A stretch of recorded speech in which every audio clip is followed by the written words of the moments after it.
the interest rate at 1% as we expected. However, it appears the market was not completely comfortable with the statements that were coming from the Fed that basically said they intend to keep the rate at 1% for a long time, or something to that effect. I don't have the words quite right, but basically the indication was that the rates probably won't be increased until next summer at the earliest. The market doesn't really believe that because of the economic indicators are that there's very strong economic growth, perhaps as high as 6% in the U.S. economy, which means that perhaps the Fed will have to raise the rates before next summer. So it's sort of interesting. They were anticipating this statement, but they don't really believe what he said. So I'd just like to finish our discussion of fundamental analysis with an illustration of how a fundamentalist might look at exchange rates. And this concept is called purchasing power parity theorem of exchange rates. It's explained in the book. We touched on it on Monday. And the basic idea is that if an exchange rate is in equilibrium, then you should be able to move from one country to the other. And after you convert your currency into the foreign currency, the prices you paid would be equivalent to those back home. In other words, if a hotel room in San Francisco costs $200 a night and you fly to Tokyo and convert your dollars to yen and rent a room in a very similar hotel with the same amenities, the dollar cost to you, although you're paying in yen, the dollar cost ought to be $200. If it's higher or lower than that, then you might argue that the yen is overvalued or undervalued. So that's the basic idea, although it applies to more than just one commodity. The theory applies to the whole basket of commodities that most consumers will typically purchase in a year. The Economist magazine has picked up on this idea, and they have a little fun with it. Every 6 months or so, the Economist magazine publishes what they call the Big Mac Index, and it was even alluded to in the video. This concept is spread well beyond the Economist magazine. But they're the ones who started it, okay? And the basic idea is a Big Mac is a homogeneous product. If you buy a Big Mac in Moscow or in Davis, they're hard to find in Davis, but I know where they are. Davis or New York, Melbourne, Sydney, it's pretty much the same wherever you go. That's why I don't eat Big Macs when I travel, but they're pretty much the same wherever you go. So it's a homogeneous product, so it meets that category. So it's interesting to see what a Big Mac costs in various countries, and the economists can easily sample that. They simply send somebody down to McDonald's, find the price of a Big Mac, and then they publish these data and use that to determine whether or not exchange rates overvalued or undervalued. And for several months now, they have been arguing that the US dollar is overvalued based on the Big Mac Index, although it's tongue-in-cheek because everybody knows that you can't just take the price of a hamburger, but it illustrates the concept of purchasing power parity. So the example I give you is that of a Big Mac in the US costing $2.30. We know that it's produced in many different countries, and so now we travel overseas and determine what it might cost in a foreign country. So let's suppose that your first stop is Japan. Let's see, here we go. Your first stop is Japan. Sorry, that color is not... let's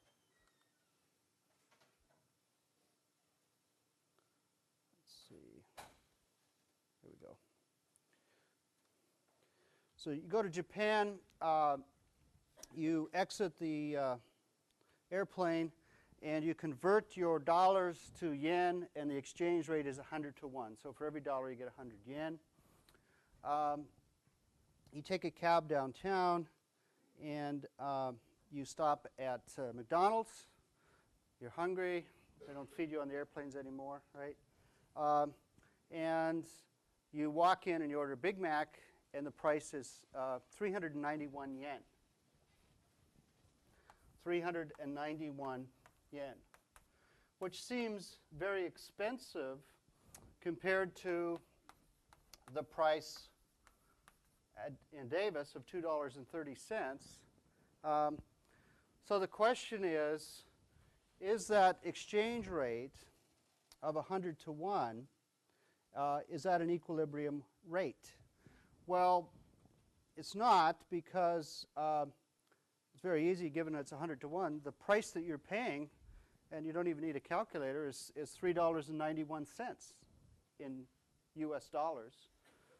So the price of a Big Mac is 391 yen. That's $3.91. So it's much larger than the price at home, right? So the question is, at what exchange rate would these two prices be identical? And that's the PPP rate. The price is 391 yen in Tokyo. It's $2.30 in Davis. So we have to solve for the PPP rate. You know that the rate you get at the airport is not the PPP rate, because that gives you a much higher price in dollars. If we solve for x, well, we get 170 to 1. 170 yen per dollar, which means that if the exchange rate was 170, so when you exited the plane, for every dollar you got 170 yen, and then you go down and stop at McDonald's and buy your hamburger, you're a much happier camper, because when you pull out your calculator and check the price, well, it turns out it's the same price as at home, $2.30. So that's not bad. So if the exchange rate were 170 to 1, then the prices would be identical. So that's what we call the PPP rate. And given that the market rate is 100 to 1, the implied PPP rate is 170 to 1, then we see that the yen is overvalued to the tune of 70%. Okay? If it were in equilibrium, it would be 170 to 1. It's much stronger than that. It's 100 to 1. Right? If you're only getting 100 yen per $1, that's a stronger yen than if you're getting 170. So it's overvalued to the tune of 70%.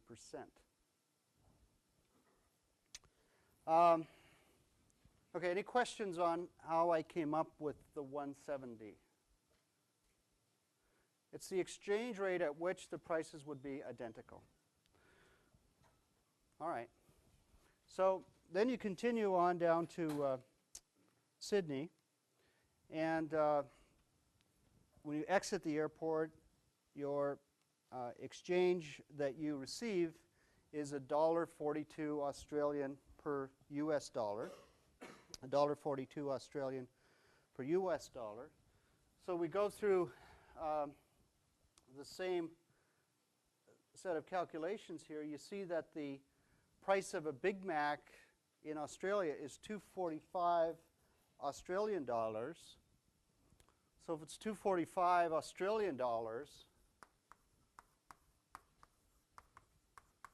and it's $2.30 in Davis in US dollars, then we have to solve for x, where x is the PPP rate. At what exchange rate would these prices be identical? You notice that the rate you're getting at the bank of $1.42 converts into a local price in Australia of $1.72. So when you go through the transaction in Australia, you pay $2.45 Australian for the hamburger, but you received $1.42 Australian for every dollar at the exchange rate booth. So in fact, your hamburger is only costing $1.72. So it's a heck of a deal, right? You might even order a second one. It's cheap. It's cheap because the dollar is strong relative to the Aussie dollar, and you want to calculate the PPP rate. Well, if we solve for x, we'd get $1.07. So if the exchange rate were $1.07, then the price in Sydney would be identical to the price in Davis. They'd both be $2.30, which means that the Australian dollar is undervalued to the tune of about 25% if you compare the actual exchange rate to the implied PPP rate. Okay? So that's an important concept in currency markets. It's a long-term concept, as most fundamental analysis is. If you've been paying attention to the currency markets, you can look beyond the Big Mac index and find actual PPP rates published by the International Monetary Fund, where there's serious research that goes into calculating the rate. And they will estimate whether a currency is over or undervalued. And according to economic theory, if it is, it will eventually come back into line according to its PPP rate. So if you believe the Big Mac index as an indicator, this would say that the Japanese yen is going to fall and the Australian dollar is going to rise, which is exactly what happened. Freya?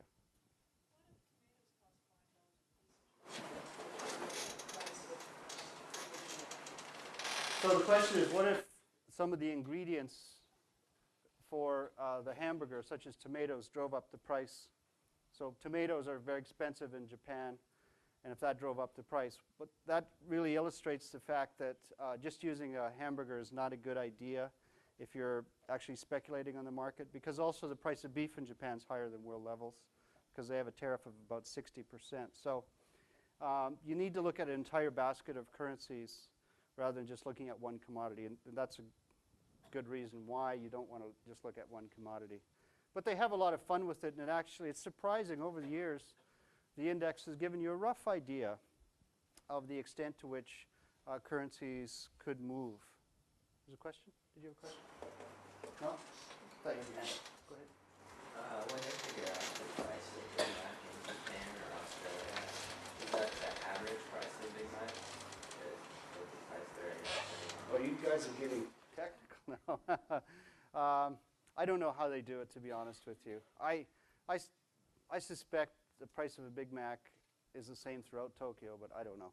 Like I said, I don't go into McDonald's when I'm in Tokyo. But pardon? Should be, yeah. Should be the same price throughout the city. I don't know. Does anybody know? Price of a Big Mac different in Davis than it is in New York City? I have no idea. Is it? Okay. Well, you didn't go to McDonald's, did you? Did you go into McDonald's? Yeah, don't ask me why. Okay. I was going to say, I thought they had plenty of great restaurants in New York. That wouldn't surprise me because, just rents and so on. In fact, I was reading an interesting article the other day about the European Union. And as you know, they've gone to a single currency. About a year ago, I guess, is when they officially moved. It was a transition period. But now they have a single currency. And you would think that a homogeneous good like a Big Mac or a Sony 19-inch television or automobile that's imported, we can identify certain homogeneous goods. And you'd think they would cost roughly the same in Germany, in France, and Italy, now that they have a single currency. And some research has been done that finds that actually there's a lot of discrepancy. And in fact, they commented on the U.S., not on Big Macs, but they commented on the law of one price in the U.S. I mean, this is really the law of one price, right? The law of one price says for a given commodity, good, whatever, there's really only one price because arbitrage will ensure that the price in Davis is equivalent to the price in New York. Now, if there's some transportation costs or some tariffs, there's some adjustment, but there's really just one price. So this research demonstrated that in the United States, the law of one price pretty much holds. So a 19-inch television in San Francisco might cost you more or less the same as it does in Los Angeles or New Orleans or whatever, but not in Europe. So that's sort of interesting. And the expectation was with a single currency, you'd have this convergence, but it hasn't happened yet. The 25%? Yeah, that's the difference between the market rate, the exchange rate, the second column there, and the implied rate. Okay. That should work out. I don't have a calculator with me, but okay. You see what I'm saying? We know what the market rate is, Okay, the market rate's $1.42. The implied rate is $1.07, and so the 25% reflects the difference between those two.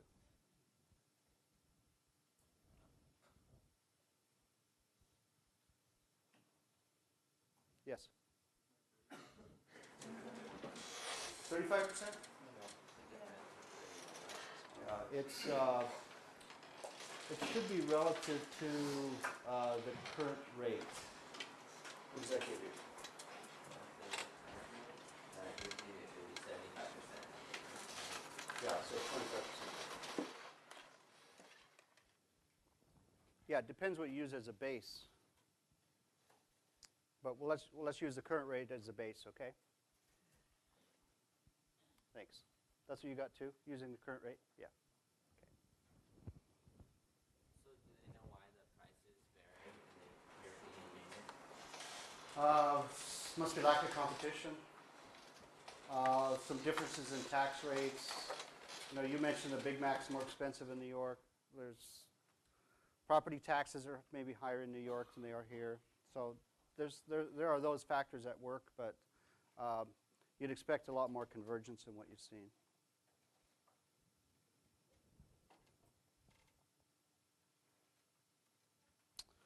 Okay, let's shift to Chapter 6. And I hope to start Chapter 7 by Friday. I may get done 6 today, I may not. So please read Chapter 7. Chapter 7 is perhaps the most important chapter in this class. And we're building up to a discussion of hedging, which is really critical. And it will greatly facilitate things if you read ahead, okay? I appreciate questions in the class. It seems like many of you don't have any questions, which worries me somewhat, and I don't know why. Maybe you're reading ahead and you understand everything, or you're not reading ahead. But certainly once we get into hedging, we have to cover that material. After today's lecture, the course becomes much more difficult. Once we get into options, the options material is very technical, it's very difficult, and we're really building on this knowledge base that we now have. You now have a pretty good understanding of how these markets work, and so we'll talk about hedging, which is one of the most important economic rationales for the market. So before we get there, let's talk about chartists. And as I told you the other day, chartists are important in the marketplace, but it's also true that the theory of random walk tends to describe price behavior,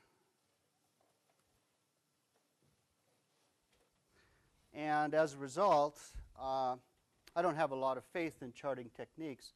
But here's my good friend Ken Roberts. I talk about Ken in the book. This is his website, www.kenroberts.net. Ken is a multimillionaire. He owns a beautiful home in Oregon, and he smokes really big cigars, and he's lots of money. And he's made his money selling trading techniques, selling videos and books. So you can have a look at Ken's website sometime. But here's the entree to his website, and keep in mind that he has a large following and sells a lot of different trading approaches. So I don't know if you can read this or not, but he says if all the money in America were evenly distributed among every adult, in other words, you take all the wealth and you reallocate it, so you just divide by n. Everybody gets the same amount.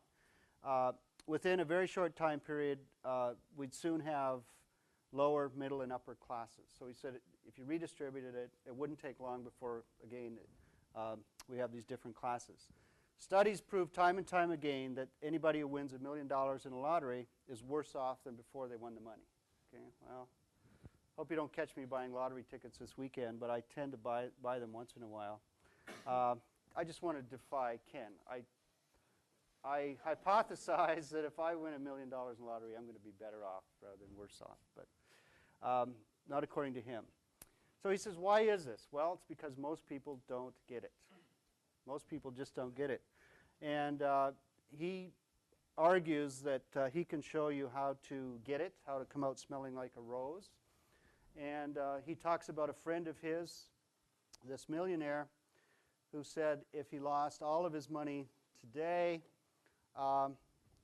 just give me a lawnmower and I'll easily make $100,000 this year and I'll easily make my million back. And this friend of his gets it, right? He knows how to get rich. So this is the sort of person that Ken's interested in. If this appeals to you, you need to give him a call. And he says, if you get it, you're going to love it. I have to show you, and you probably won't get much sleep tonight. Okay? So there's an example of a technical trader.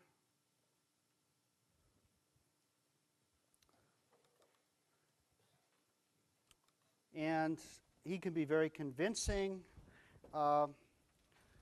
Yes? Does he ever specify what he said he made most of his money off of selling his posted videos? No, that's a secret. But does he ever specify how much money he made on I've read, there was an article about him in one of these money magazines 3 or 4 years ago, and it's lots of money. I mean, I don't know if he has 60 million or 100 million, but he has lots of money.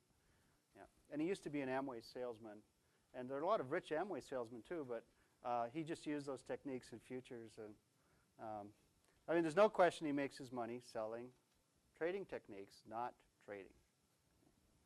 As I said, there are lots of people with disposable income that they look at a website like this or they see a video and they go, wow, you know, I've got to call this guy.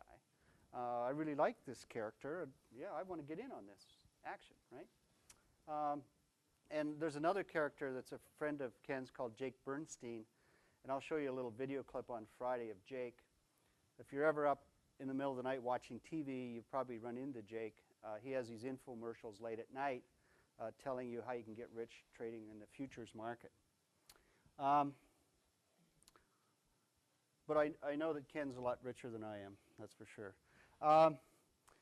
So here's some examples of what attracts individuals into technical analysis. And if you pick up you know, magazines, there's a futures magazine, or you search the web, you'll run into headlines like this, you know, Cycle Buster, that might be a trading program, Market Masters, Power Traders, guaranteeing profits of 500%, 1,000% is nothing unusual in this industry. Okay? The CFTC makes them put a little disclaimer on the bottom in very small print, but most people don't get that far. So what is technical analysis all about? I mean, I could devote an entire course to this topic, but I don't see the point of it. Rather, I choose just to give you a rough idea of what it's about. And the truth of the matter is, a lot of the technical programs are very, very similar. But the people selling them will go to great lengths to convince you that they have something that's unique. And I mean, you have to ask the question, if this is so wonderful, why don't you just trade yourself, Ken, and be quiet, you know, and keep your millions. You don't need to be out on the stump selling this stuff for $2,000 a video. So right away you get suspicious that it can't possibly be as good as what you're saying it is. And the reason is that it's necessary for these individuals to sort of disguise what they're doing, except when it comes to the trading funds that I mentioned, the commodity funds, and I'll talk about those later. And I've actually read through some of they have to put out a prospectus if you're selling shares in this commodity fund. And you read through the prospecti, I guess, and it's amazing how similar they are. So these are the types of strategies that they use. So I can break it down into 4 techniques. There's patterns on price charts, where this is inherited from the good old days where we didn't have computers. You literally look at price charts and try and identify patterns that recur. I sent you an email yesterday that looked at some technical analysis, and I'll just give you a quote from there. The article I sent you went through the various markets. It was talking about the gold market. And it says the gold market spiked sharply higher, and it appears that it's forming a double top. Okay, so the gold market is forming a double top. I bet you didn't know that before you read the article, right?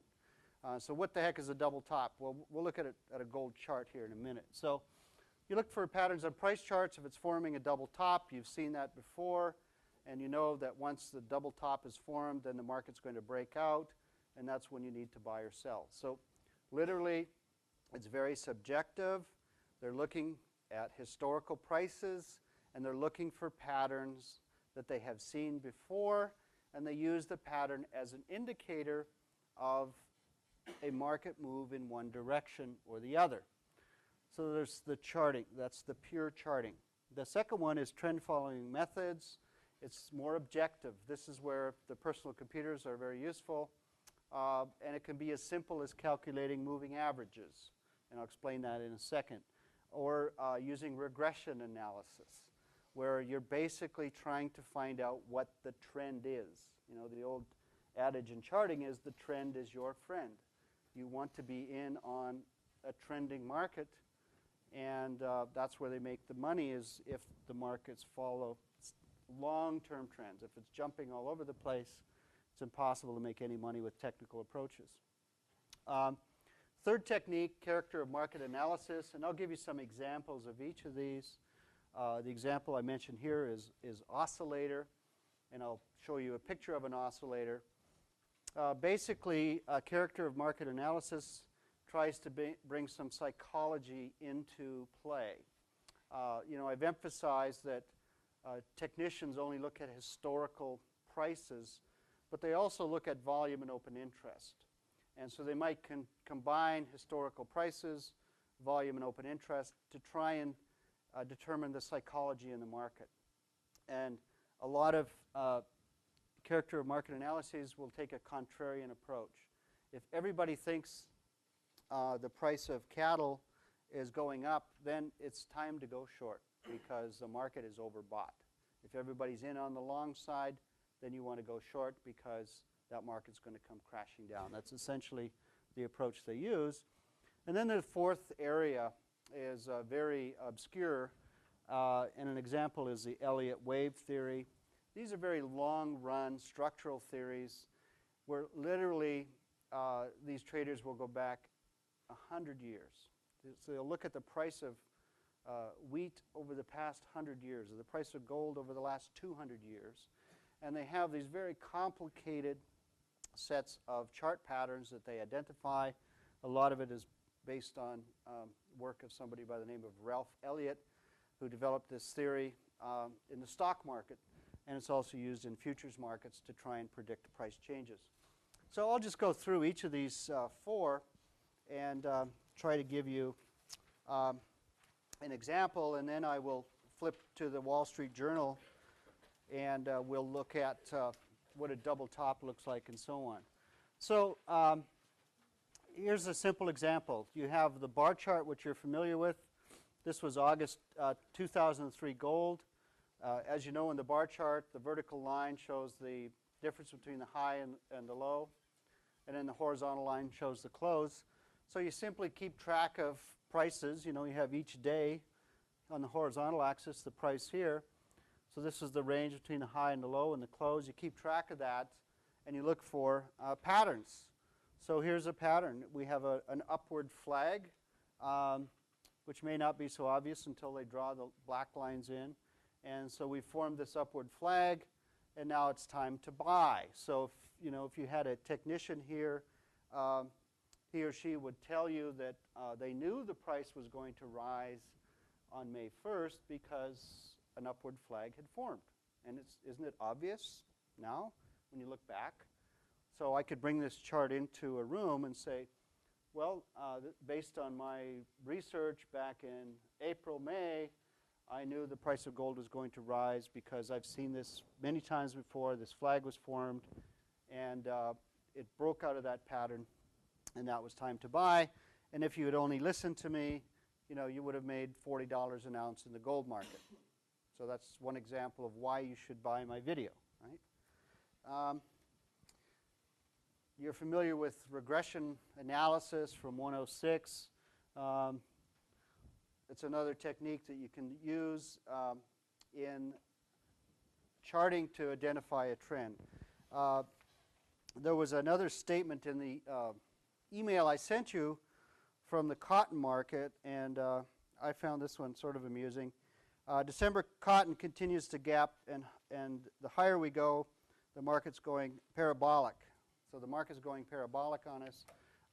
It's rising so rapidly, and you could estimate that with a nonlinear regression line like the following. Okay, so there are plenty of examples in the book. I don't expect you to know these different formations.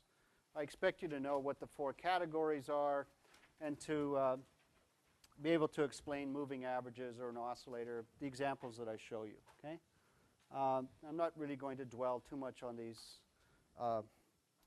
historical chart patterns. So a moving average is a very simple concept. It's basically an updated average. So if you have a 5-day moving average, you just take the closing prices for the last 5 days today, sum them up, and divide by 5. Tomorrow you take tomorrow's closing price and you subtract the one from 6 days ago. So that one drops off. So you're just updating the average. And this is a very common technique used by technicians, and there are variations on it. They'll use weighted moving averages, and you know, maybe Ken Roberts has found that a 12-day moving average works best, but Jake Bernstein says no, you have to use an 18-day moving average. I mean, who knows? But moving averages are easy to do with a personal computer, and it's basically a way of smoothing the price series. That's all it's doing. Remember, the chartists they're always trying to identify a trend. That's the only way they can make money, right, is if the market's trending. So they're always trying to identify a trend. And when you look at a price chart, there's a lot of noise there. And what a moving average will do is it smooths out the noise for you and helps you identify whether or not there's a trend. And the longer the number of days included in your moving average, the more smooth the price will be. So if you're looking at an 18-day moving average like Jake might versus a 4-day moving average, well, the 18-day moving average is going to be a much smoother line. It's going to take more noise out. For example, if you have a 25-day moving average, every new bit of information only adds 4% to the price change because you have 25 numbers in your numerator. If you have a 5-day moving average, then if you add today's closing price, well, that gets a weight of 20%. So it's weighted much heavier, hence it will be less smooth. The thing with moving averages is they always lag behind the price change. So if the price is rising, the moving average will be below it, and then when the price turns, they will cross, and so on. And I'll show you a picture of how they're used. This picture, let's see, now I've changed the color to white. I have to go back to black. Okay, here we go.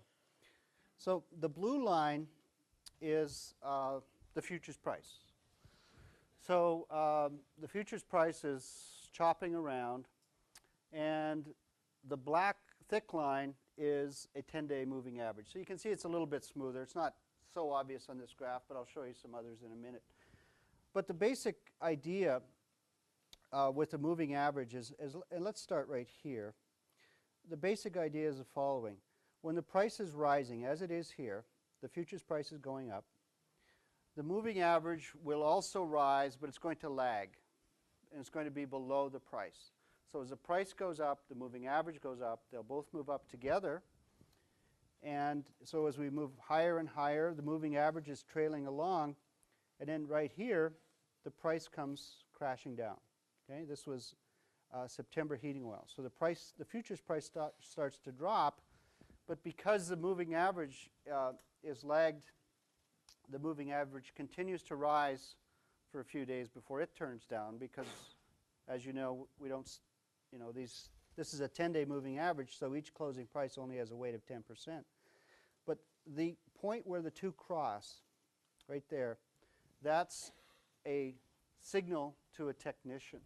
So the technician would, in this case, they would get in the market down here. This would be taken as a buy signal because at that point, we'll call that point number, well, let's call it B.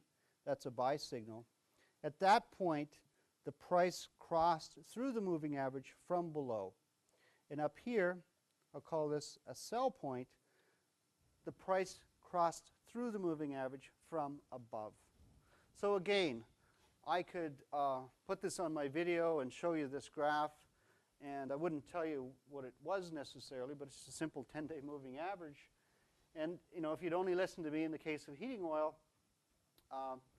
last year, back in October 2002, I knew that the price of oil was going to rise because my technical trading rule told me it was going to rise. And what's your technical trading rule? Well, I've used a moving average. And when the price is below the moving average, then it crosses through. Well, that's an upward trend. We're starting a trend. So that's where I go long. I'd stay in the market. It goes from 66 cents all the way up to 80 cents. And then when it crossed and reversed, where I've put the other circle, that's where I went short. And so, this is an example of how you could make money with my system. But you see here where the market's chopping, you're not going to make anything. You're going to lose money because of your high commission fees, and you're just going to get in and out of the market every few days and get whipsawed to death. So it's not the case that moving averages are wonderful, except if you have this long period of trending prices. Do you get the basic idea of what the moving average is? Okay, here's a 50-day moving average. It's very smooth compared to the price. Same idea. The trading rule looks for when the price crosses the moving average. You could expand on that trading rule and make it different than Ken's by saying, well, it must cross and it must cross by X%, or it must cross and stay above or below for more than 3 days before I get in the market. So we could think of ways to modify the rule, but the basic idea doesn't change. When the two cross, then we have a reversal in trends. Okay, so that's enough on moving averages. And I'll come back to the Wall Street Journal in a second where, by the way, if you subscribe to the Wall Street and you have it online, when you look at your charts down at the bottom, there are options where you can pick different technical rules. So click on one of those. You can pick an oscillator, moving average, and experiment with that, and you can see what I'm talking about at the bottom of each graph. And then you have to redraw the chart, of course. Okay? So the second area is called character of market analysis. As I said, the oscillator is very typical here. And this is where technicians can try to confuse you a little bit with the sophistication behind their oscillator. But there's only so many degrees of freedom here in terms of how you design an oscillator. So the idea here is we're looking for the quality of a price move. The psychology is coming in here. So not only are we looking at price movements, but we're looking for the quality of a move. Yes, the price is up today, but is that a strong signal that is going to continue, or is it a weak signal? And it might depend, who's trading. So there's different ways of assessing that. The simplest oscillator just looks at the percent price change over a given time period. So you look at the cattle market. We know that the cattle market has risen dramatically since July, right, because we closed the border. That price is up about 50% since July. That's a dramatic move.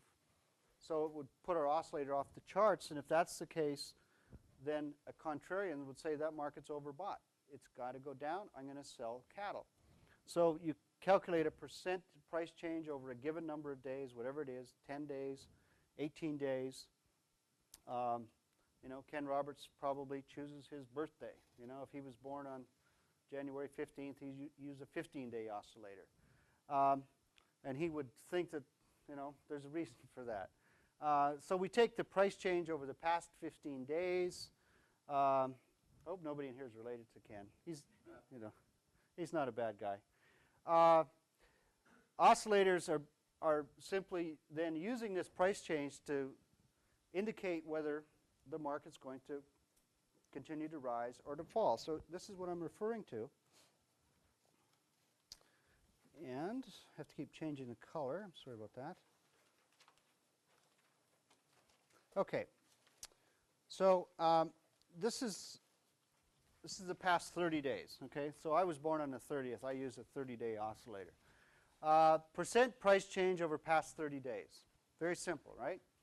So this is the percent over here on the vertical axis, and this is time. So going back several months, I would look for a market where there's a relatively new contract, but it's been trading for 30 days. So I just take the price change over the past 30 days, and I find that it's minus whatever it is, 5%. So I plot that number there. And then continue as the days roll by to add to my oscillator. And then it starts to rise, and we get up here. And this might be 10%, okay? 10% price change. So I'd use my wife's birthday for that one, okay? So as we cross above the 0 and head up to 10, I'm just watching this market, looking for a signal that it's overbought. So as soon as it hits that dashed line on top, that's my magic number, 10% price change over the last 30 days. The market's been rising. It's been going too fast, too quickly. It must be overbought. I'm going to sell. So this is a contrarian position. You're going against the grain. So even though it's been up sharply, that's when I would put in a sell order. Okay? And then I would hold that position until we got down here where it crossed the minus 10%, or I might have a different rule. Who knows? I wouldn't tell you anyway, right? I'd have a different rule where I would liquidate the position. And then, of course, if it got oversold, then I would go long. Yes? So basically the -5 and the 10 are just your personal numbers that you Exactly. set at. Okay. Yeah, yeah. With the oscillators, they're literally, if you start looking through the literature on technical analysis, a lot of these traders actually use oscillators. And they won't tell you exactly what these magic numbers are, right? But you just, as a trader, if you start using these yourself, you have to decide what your rules are. Do I want to use the past 30 days? Do I just take a simple percent price change? And then what sort of parameters am I going to put on the extent to which the price move indicates overbought or oversold? So, I'm just being silly when I'm giving you these birthdays and so on, but somehow you have to choose the number, right? And there's no secret rule, and I don't know how Ken chooses his number. I don't have a clue how Jake chooses his, but somehow they choose it and then try and argue that they found the secret. It's the same way I choose the lottery numbers, actually. Okay?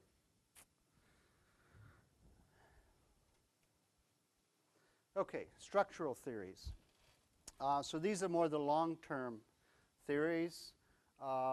This is where the chartists go really weird on us. There was a Russian economist called Kondratieff who looked for long-term price cycles, and he was interested in the effects of capitalism, and he believed that ultimately capitalism would be self-defeating. So he studied commodity markets over long periods of time and thought he had identified cycles. He wasn't a friend of Joseph Stalin. Not many people were.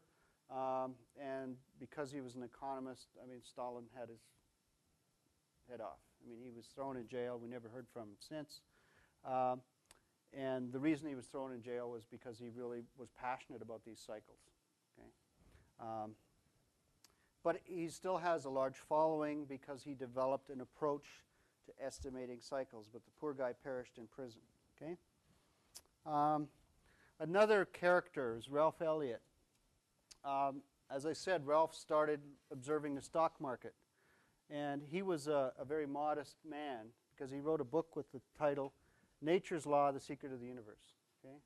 So he discovered how the universe works. And he thought that there were these natural cycles in biological processes, in markets. And so he knew how to predict what was going to happen with virtually anything in the universe, including the economy. And he liked this series of numbers called the Fibonacci series, named after an Italian mathematician, where each number is the sum of the previous two, right? So you have 1, 2, and then 3 is the sum of 1 and 2, 5 is the sum of 2 and 3, and so on. And what he did was, he took this Fibonacci series and then applied it to charts, and he would look at a set of price charts. He'd look at the price of gold for the last 100 years, and he would find all these waves. He'd find the 13 waves and the 55 waves, and somehow this all fit together and let you forecast which way the price was going. There have been hundreds of books written on the Elliott wave theory. There's probably 25 books written on how to use the Elliott wave theory to predict the price of gold, and people sell these books. And there are traders out there who subscribe today to, and there are lots of them, to Elliott wave methods of trading.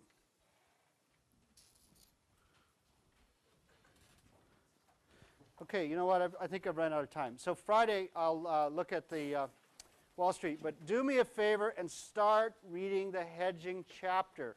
It'll go much easier for all of us.